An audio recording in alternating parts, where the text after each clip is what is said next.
BNP আস্তে আস্তে আওয়ামী লীগ হয়ে যাচ্ছে। তাদের মুখ থেকে যেই বাণীগুলো বের হচ্ছে সেগুলো সব আওয়ামী লীগের অমীয় সুধা। একই দিনে দুইটা ভোট হলো, আজকে তারা জাতীয় সংসদ নির্বাচনকে তারা মেনে নিয়ে প্রধানমন্ত্রী হলেন। আর জুলাই আইনি স্বীকৃতির জায়গাটা যে গণভোট একই লোক দিল, একই জনগণ দিল, সেটাকে তারা অস্বীকার করছেন। মূলত আজকে আমরা লক্ষ্য করেছি যারাই যখন ক্ষমতায় যায়, এটা আওয়ামী লীগ বিএনপি যারাই হয়, ক্ষমতায় গেলেই তারা শুধুমাত্র সংবিধানের দোহাই দেয়, আর যারা বিরোধী দলে থাকে তারা শুধুমাত্র গণতন্ত্রের কথা বলে। আজকে যারা সংবিধানের কথা বলে, সংবিধান মোতাবেক তো এখনো বাংলাদেশের প্রধানমন্ত্রী হচ্ছে শেখ হাসিনা। কারণ সংবিধান মোতাবেক নির্বাচন হওয়ার কথা 2029 সালে। এই 26 সালে কিসের নির্বাচন হয়েছে? এই নির্বাচন হয়েছে শেখ হাসিনাকে গণ অভ্যুত্থানের মধ্য দিয়ে সরিয়ে দেওয়ার কারণে এই নির্বাচন হয়েছে, অন্তর্বর্তীকালীন সরকার হয়েছে। বেগম খালেদা জিয়া বলেছিলেন যে আমরা ক্ষমতায় গেলে এই সংবিধানকে ছুঁড়ে ফেলে দেব। আর ঐক্যমত্য কমিশনে বলা হয়েছিল যে 72-এর সংবিধানে আমরা ফিরে যেতে চাই না, আমরা নতুন সংবিধান চাই। এজন্যই জুলাই সনদ, এজন্যই গণভোট। আপনারা তো পারেন নাই, আপনারা 20 দলীয় জোট পারেন নাই, 64 দল মিলে হাসিনাকে হটাতে পারেন নাই। এই ছোট ছোট বাচ্চারা, আপনাদের মনে আছে যে রিজভী আহমেদ সেই কেরানীগঞ্জের থেকে বের হওয়ার সময় বলছিলেন ছোট ছোট মাসুম বাচ্চারা যাদের জন্য কষ্ট হয়। কিন্তু এখন তো আপনাদের বক্তব্য এরকম হয়েছে কেন?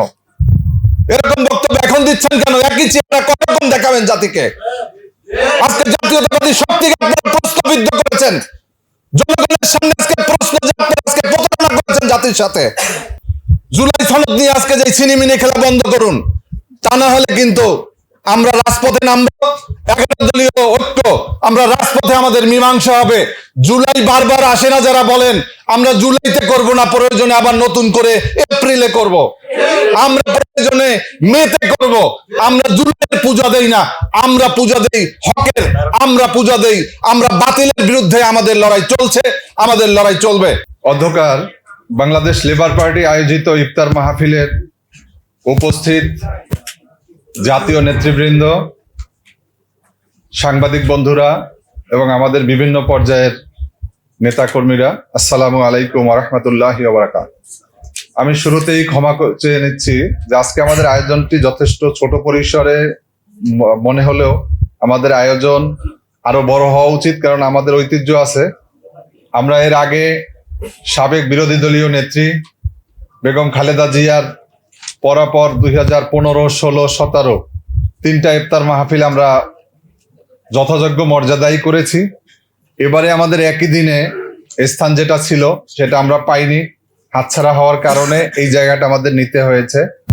আপনারা আমাদের ক্ষমা সুন্দর দৃষ্টিতে দেখবেন। আমাদের এখান ছাড়াও আরো আমাদের নিচে ব্যবস্থা আছে।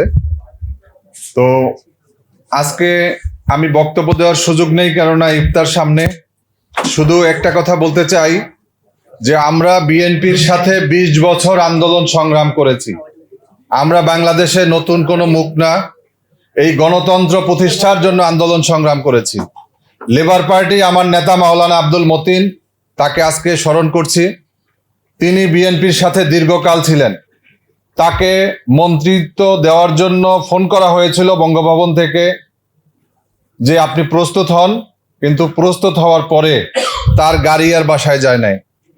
ঠিক একইভাবে আমরা এবারেও দেখেছি যে তারা অর্থের বিনিময়ে তারা নমিনেশন বাণিজ্য করেছে। এবং আমরা এই জুলাই আন্দোলন করেছিলাম, আপনাদের মনে আছে যে মামুনুল হক ভাইরা এবং আমাদের জামাত ইসলামী সহ যারা, তারা একদিকে কথা বলতেন আর আমরা আর একদিকে বিএনপির পাশে ছিলাম। কিন্তু তখন আমাদের বিশ্বাস ছিল যে বিএনপি যদি ক্ষমতায় আসে হয়তো বাংলাদেশের তারা তাদের কমিটমেন্ট রক্ষা করবে। কিন্তু যখন বুঝতে পেরেছি যে এই বিএনপি আস্তে আস্তে আওয়ামী লীগ হয়ে যাচ্ছে, 5 তারিখের পরে তাদের মুখ থেকে যেই বাণীগুলো বের হচ্ছে সেগুলো সব আওয়ামী লীগের অমীয় সুধা, যার কারণে আমরা একটা পর্যায়ে বিএনপি থেকে আমরা সরে গিয়েছি। আমরা 11 দলীয় জোটের সাথে, ইসলামীদের সাথে এবং এদেশের যারা গণতন্ত্র এবং বাংলাদেশের স্বাধীনতা, সার্বভৌমত্ব যাদের হাতে নিরাপদ, আমরা তাদের হাতে এসেছি। আজকের এই সভা থেকে গভীর শোক প্রকাশ করছি ইরানের সর্বোচ্চ ধর্মীয় নেতা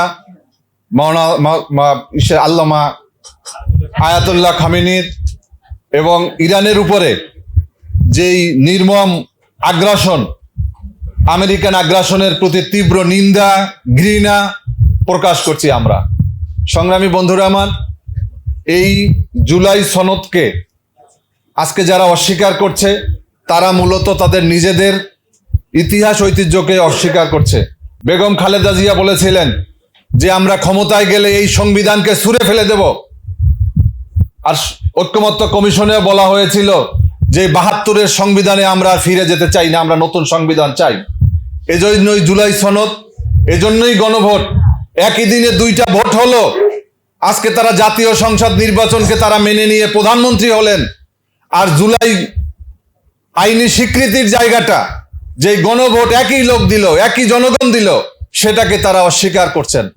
মূলত আজকে আমরা লক্ষ্য করেছি যারাই যখন ক্ষমতায় যায়, এটা আওয়ামী লীগ বিএনপি যারাই হয়, ক্ষমতায় গেলেই তারা শুধুমাত্র সংবিধানের দোহাই দেয়।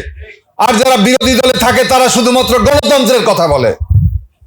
আজকে যারা সংবিধানের কথা বলে, সংবিধান মোতাবেক তো এখনো বাংলাদেশের প্রধানমন্ত্রী হচ্ছে শেখ হাসিনা। কারণ সংবিধান মোতাবেক নির্বাচন হওয়ার কথা 2029 সালে। এই 26 সালে কিসের নির্বাচন হয়েছে? এই নির্বাচন হয়েছে শেখ হাসিনাকে গণ অভ্যুত্থানের মধ্য দিয়ে সরিয়ে দেওয়ার কারণে এই নির্বাচন হয়েছে, অন্তর্বর্তীকালীন সরকার হয়েছে।